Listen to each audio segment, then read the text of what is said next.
एक 12 साल का लड़का जिसका नाम प्रियांशु होता है, वो अपनी विधवा माँ को खुश कर देता है। जिसके बाद उसकी माँ बोलती है कि बेटे, जो तुम्हारे आज तक तुम्हारे पापा ने काम नहीं किए, उस काम को तूने करके हमें खुश कर दिया। दोस्तों, दरअसल ये जो सच्ची घटना है बिहार की है। आप लोग इस चैनल पर नए आए हैं तो चैनल को सब्सक्राइब करिएगा, वीडियो को लाइक करिएगा और शेयर जरूर करिएगा। वीडियो को आप लोग इस स्टोरी को बहुत ही ध्यान तक सुने और अंत तक जरूर सुने। जो ये बिहार की घटना है, प्रियांशु जो था, प्रियांशु का जो पिताजी थे वो 12 वर्ष का जब प्रियांशु हो जाता है तो उसके पिताजी जो है वो छोड़कर इस दुनिया को चले जाते हैं। प्रियांशु के पिताजी पहले एक प्राइवेट फैक्ट्री में जॉब किया करते थे और अपना कुछ पैसा कमा करके और अपने 2 बच्चों को प्राइवेट स्कूल में पढ़ा रहे थे और अपना घर भी अच्छा सा बनाए थे। और वो प्राइवेट फैक्ट्री में जाते हैं एक दिन काम करने के लिए। वैसे तो पहले भी जाते थे काम करने के लिए। एक दिन उनके साथ कंपनी में हादसा हो जाता है, एक्सीडेंट हो जाता है। एक्सीडेंट होने के बाद प्रियांशु के पिताजी को जो मौत है कंपनी में ही हो जाता है। फिर कंपनी वाले ज़्यादातर कुछ मदद तो नहीं करते हैं प्रियांशु की माँ को, और 2 लाख रुपए दिया जाता है कंपनी की तरफ से। 2 लाख रुपया से जो प्रियांशु की मम्मी है अपने घर को चलाने लगती है। और प्रियांशु की एक बहन थी और जो प्रियांशु था, दोनों भाई बहन जो थे एक प्राइवेट स्कूल में पढ़ रहे थे। प्रियांशु के माँ के पास पैसे जो थे 2 लाख में वो 2 वर्ष तक अपना जीवन को व्यतीत की। यानी कि उसी पैसे से राशन खरीदना, स्कूल का फीस जमा करना, बिजली बिल वगैरह बहुत सारे खर्चे आते थे, जिस खर्चे को मेंटेन कर रही थी उसी पैसे से। पैसा तो 2 वर्ष से 3 वर्ष तक चलता है, पैसा ख़त्म हो जाता है। प्रियांशु के घर में खाने के लिए भी अब लाले पड़ने लगते हैं, क्योंकि घर में राशन नहीं होते थे। अड़ोस पड़ोस में ये लोग जाते थे तो कोई थोड़ा सा कभी काल खाना दे दिया करता था, जिससे प्रियांशु भी खा लेता था। और प्रियांशु की जो बहन थी वो भी अपने सहेली के घर पर जाती तो कई सहेली जो है पूछती कि आप खाना खाइएगा, तो उसकी बहन जो है वो बोलती थी कि हाँ खाएंगे। वैसे तो मान लीजिए कि भूख किसी को जब लगता है और कोई खाने के लिए पूछे और मना कैसे कर सकता है।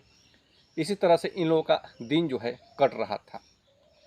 लेकिन आस पड़ोस के लोग जो हैं वो अपने घर पर आने से प्रियांशु को मना कर देते हैं कि आज के बाद अब तुम्हारे आने की कोई ज़रूरत नहीं है, क्योंकि आस पड़ोस के लोग भी जानते थे कि इसके घर में पैसा कमाने वाला कोई नहीं है और हमारे घर पर प्रतिदिन ये आकर के खाना खाएगा तो इसका भरपाई हम लोग कैसे करेंगे। हो सकता है 1 से 2 दिन खाना खिला दिए, 3 दिन खिला दिए, हमेशा तो कोई खाना नहीं खिलाएगा। इस प्रकार से प्रियांशु अब भूखे पेट सोने लगता है, रहने लगता है। प्रियांशु की माँ भी बहुत सोचने लगती है कि हमारे जो बच्चे हैं भूखे पेट रात के समय में सो जाते हैं, खाना भी नहीं खाते हैं, शायद हमें अब कुछ करना चाहिए। जो प्रियांशु की माँ थी वो एक दिन अचानक सुबह में उठती हैं और अपने घर से कदम निकाल देती है और बाहर दूसरे दूसरे के यहाँ जाने लगती है काम के तलाश में। जब काम के तलाश में जाती है, एक घर में जैसे जाती है तो वहाँ पर तो झाड़ू पोछा करने का घर में काम मिल जाता है। लेकिन प्रियांशु की माँ सोचती है कि एक घर में हमें काम करने से हमारा जो घर का खर्च है, जो राशन है और जो बच्चों का स्कूल का फीस भरना है वो तो मेंटेन हो नहीं पाएगा। प्रियांशु की माँ फिर दूसरा तीसरा घर में जाती है और जा कर के काम खोजती है। वही घर का काम करने वाला मिल जाता है और प्रियांशु की माँ को जो पैसा है महीने का 10-11 हज़ार रुपये जो है इनकम होने लगता है काम करने के बाद। उसी पैसे से प्रियांशु की माँ अपने घर के लिए राशन खरीदती थी, बच्चों को स्कूल में जो पढ़ा रही थी उसका फीस जमा कर रही थी। लेकिन उतना पैसे में जो है महीने का पूरा राशन भी नहीं आ पाता था। वो राशन जो है महज 15 से 18 दिन तक चलता था और राशन ख़त्म हो जाता था। फिर प्रियांशु कभी दोपहर में खाना खाया तो खाया या शाम को मिला तो मिला, इसी तरह से इन लोगों का चल रहा था। यानी कि दिन में कभी एक बार खाना मिल गया तो मिल गया, सो भूखे पेट ही रहना पड़ता था। एक दिन प्रियांशु अपने स्कूल में जाता है पढ़ने के लिए, तो जा कर के स्कूल में बेंच पर प्रियांशु सो जाता है। जब सो जाता है तो टीचर आते हैं क्लास में पढ़ाने के लिए। तो टीचर बोलते हैं कि सभी बच्चे तो पढ़ रहे हैं लेकिन एक लड़का जो है बेंच पर आखिर क्यों सोया है।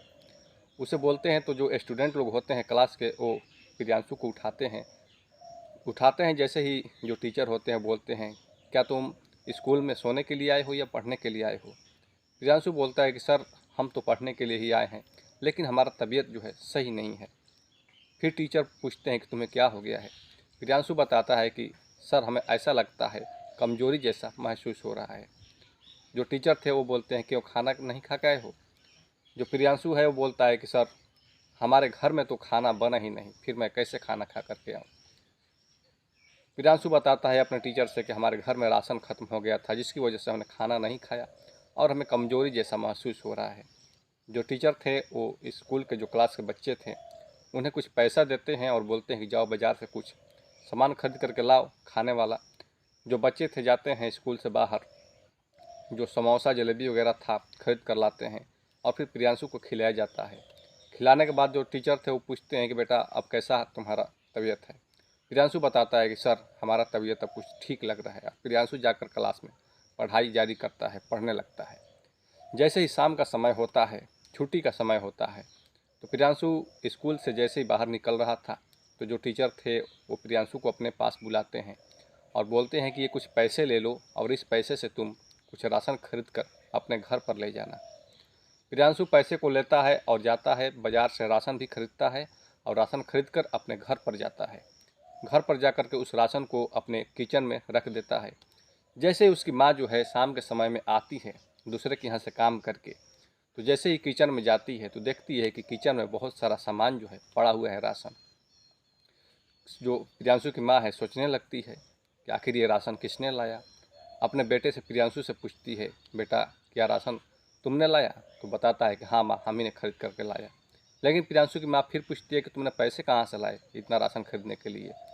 प्रियांशु अपनी नम भरी आंखों से कहता है अपनी माँ से कि माँ हमारे जो स्कूल के टीचर हैं, हम आज खाली पेटे गए थे, हम खाना नहीं खाए थे और जाकर स्कूल में हमें सो रहे थे, हमें कमजोरी जैसा महसूस हो रहा था, जिसकी वजह से जो हमारे स्कूल के टीचर हैं, जो अध्यापक हैं, हमें कुछ पैसे दिए कि ये राशन खरीद कर घर पर ले जाना, और उन्हीं का दिया हुआ पैसा है और उसी से हमने राशन खरीद कर लाया है। प्रियांशु की माँ को जो आंखों से आंसू है वो झलकने लगते हैं, क्योंकि प्रियांशु की माँ सोचने लगती है कि आज के समय में जो हमारा अभी समय चल रहा है, इस तरह का वक्त में बुरे हालात में कोई अगर किसी को साथ देता है तो फिर कैसा फील होता है। प्रियांशु की माँ के लिए वो टीचर भगवान जैसा दिखने लगते हैं। जो प्रियांशु की माँ है वो प्रियांशु से बोलती है कि बेटे तुम अपने साथ कल हमें स्कूल लेकर के चलना और अपने टीचर से एक बार हमें मुलाकात करवाना। हम उन्हें देखना चाहते हैं कि आखिर जो हमें हेल्प कर रहे हैं वो हमें मदद करने वाले आखिर हैं कैसा वो। प्रियांशु सुबह में जैसे स्कूल के लिए रेडी होता है तो प्रियांशु की माँ उसके पीछे लग जाती है और स्कूल तक चली जाती है। फिर प्रियांशु की माँ पूछती है अपने बेटे से कि बेटा तुम्हारे टीचर कौन है जिन्होंने तुम्हें पैसे दिए थे राशन खरीदने के लिए। प्रियांशु बताता है कि देखो माँ, जो वो कोना में उस साइड दीवार के साइड में जो खड़े हैं वही हमारा अध्यापक हैं, हमारा टीचर है, उन्हीं ने पैसा दिया था राशन खरीदने के लिए।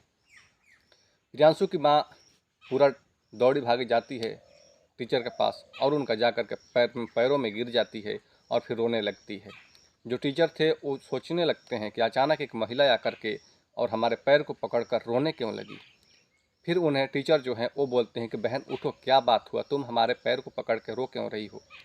जो प्रियांशु की माँ है वो तो बताती है कि आपके जैसा महान व्यक्ति आज के समय में, और जो आज हमारा बुरा हालात जो चल रहा है, बुरे वक्त जो चल रहा है, और इस वक्त में आपने हमें साथ दिया, इसके लिए मैं बहुत शर्मिंदा हूँ। जो टीचर है वो बोलते हैं कि देखो बहन, हमने तो कुछ नहीं किया, बस एक इंसान को जो किसी दूसरे को मदद के लिए करना चाहिए हमने वही काम किया है। फिर जैसे तैसे जो टीचर थे वो समझा कर प्रियांशु की माँ को और स्कूल से फिर उसके घर पर भेज देते हैं। जो प्रियांशु की माँ है वो अपने काम पर चली जाती है। स्कूल का जैसे ही एक महीना का वक्त होता है और फिर फीस देना होता है प्रियांशु को, तो जो टीचर थे वो प्राइवेट स्कूल का टीचर थे और उनका भी सैलरी ज़्यादा नहीं था। वो प्रियांशु को स्कूल का फीस भी कुछ माफ़ करवा देते हैं और कुछ फीस प्रियांशु को जमा करना पड़ता था। जो टीचर थे स्कूल के प्रियांशु के लिए हर एक महीना में अपना पैसा लगा करके उसके घर के लिए भी राशन खरीदवा देते थे और अपने घर पर भी ले जाने के लिए राशन खरीद लेते थे। यानी कि जो टीचर थे बहुत ज़्यादा हेल्प करने लगे थे प्रियांशु को। इसी तरह से ये जो समस्या का समाधान कर रहे थे। लगातार 6-7 वर्षों तक राशन खरीद करके प्रियांशु को दे ही रहे थे। जब प्रियांशु 10th क्लास तक पढ़ लेता है तो फिर अपने माँ से जिद करने लगता है कि माँ, मैं अब घर पर नहीं रहना चाहता हूँ। हमारे जो गांव के लड़के हैं, जो हमारे दोस्त हैं, बाहर दिल्ली मुंबई जैसे शहरों में जा कर के काम करते हैं और पैसा कमाते हैं। हमारे घर पर भी पैसा का तंगी है, क्यों ना मैं भी जा कर के मुंबई और दिल्ली जैसे शहरों में रह कर के पैसा कमाऊँ, और फिर तुम जाती हो काम करने और इतने रात को आती हो, हमें अच्छा नहीं लगता। प्रियांशु की माँ बोलती है कि बेटे, हम तुम्हारे लिए जी जान से मेहनत करते हैं। हम नहीं चाहते हैं कि तुम अपने पापा की तरह किसी प्राइवेट फैक्ट्री में जा कर के काम करो और उस तरह से एक्सीडेंट हो जाए। इस तरह का काम बेटा मैं तुमसे नहीं करवाना चाहती हूँ।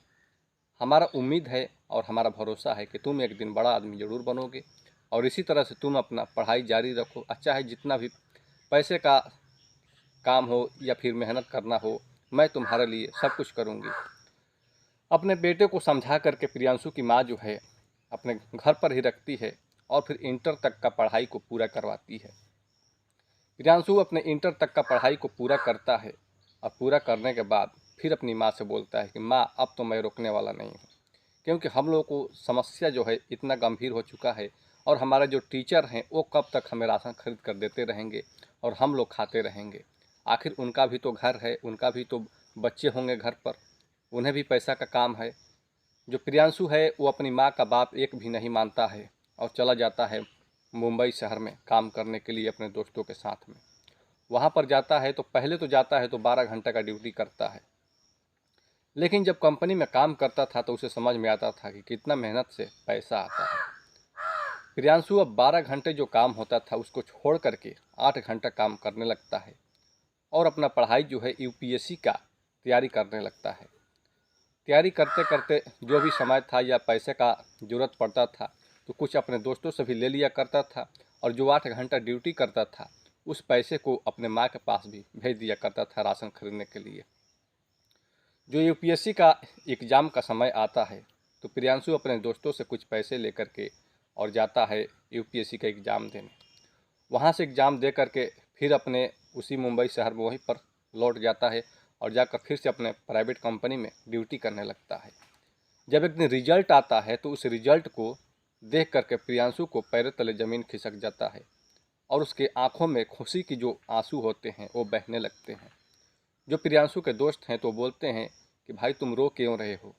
प्रियांशु बताता है कि देखो दोस्त, ये तुम ही लोगों का मेहनत है जिसकी वजह से मैं आज एक सफल इंसान बन पाया हूँ और मैं आज एक यूपीएससी का एग्ज़ाम दिया और मैं एक आईपीएस अफसर बन चुका हूँ।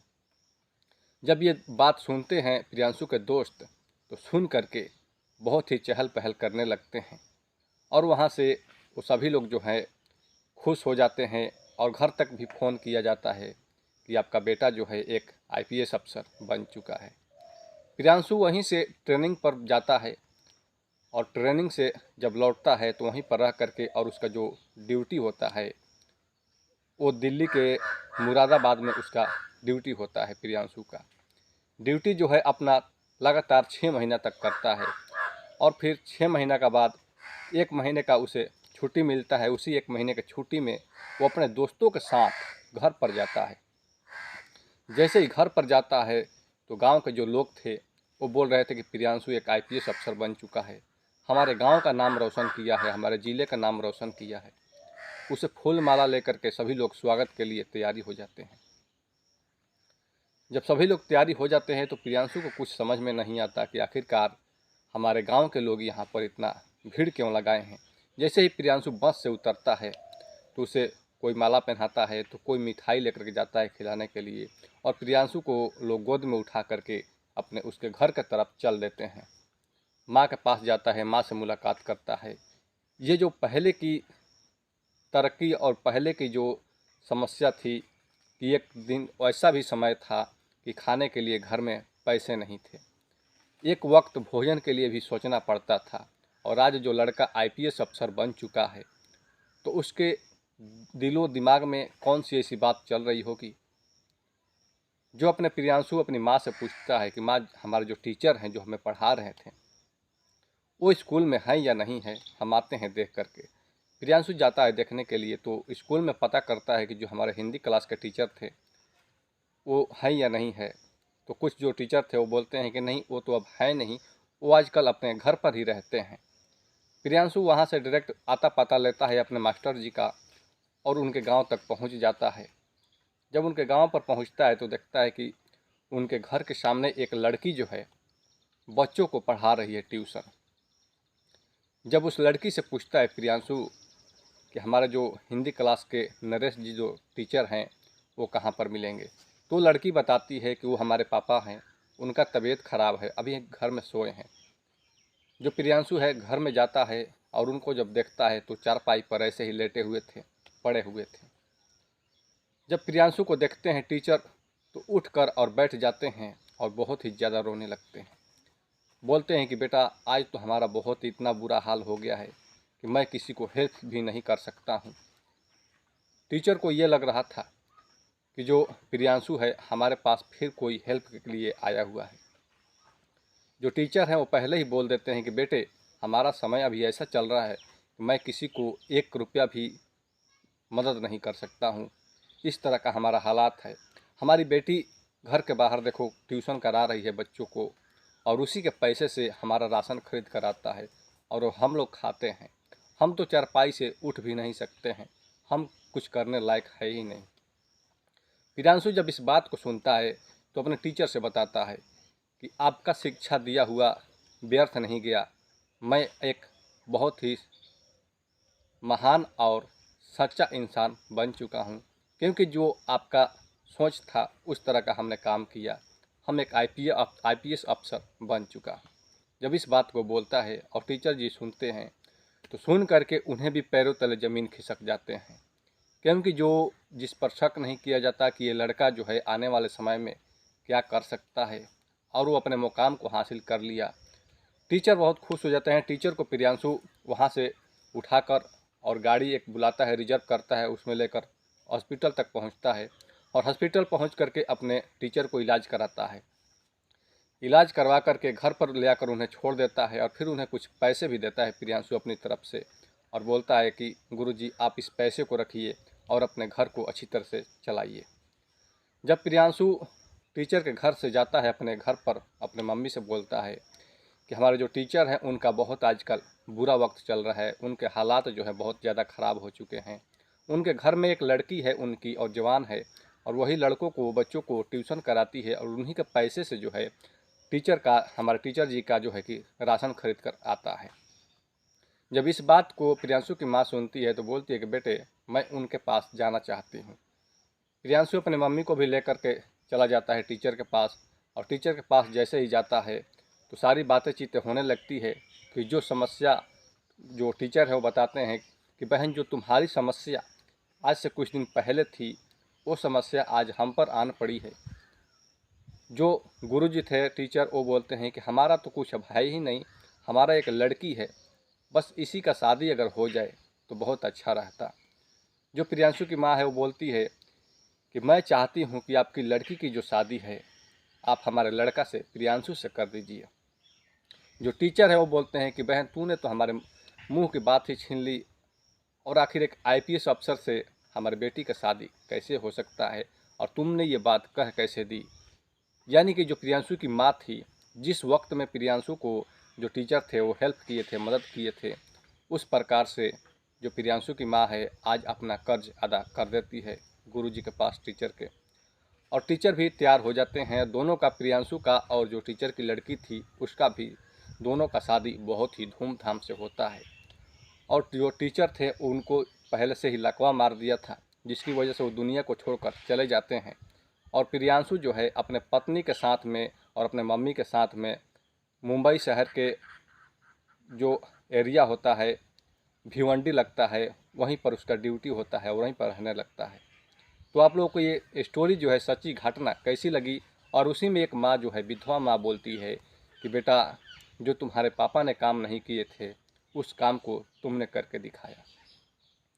क्योंकि एक लड़का के पास खाने के लिए घर में राशन नहीं था, एक टाइम खाने के लिए पड़ोस के घर में जब जाता था तो पड़ोसी जो थे वो मना कर देते थे, उस समय को याद करके जो प्रियांशु है बहुत ही कड़ा मेहनत करके पढ़ाई करता है और कंपनी में काम करने के बाद भी पढ़ाई को जारी रखता है और एक यूपीएससी का एग्ज़ाम देता है और उसमें पास हो जाता है। दोस्तों, ये रही कुछ ऐसी कहानी जो इंसान जो काम को करना चाहे तो कर सकता है। मेहनत और लगन किसी का व्यर्थ नहीं जाता।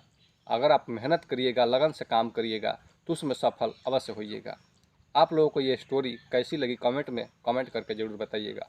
मिलते हैं नेक्स्ट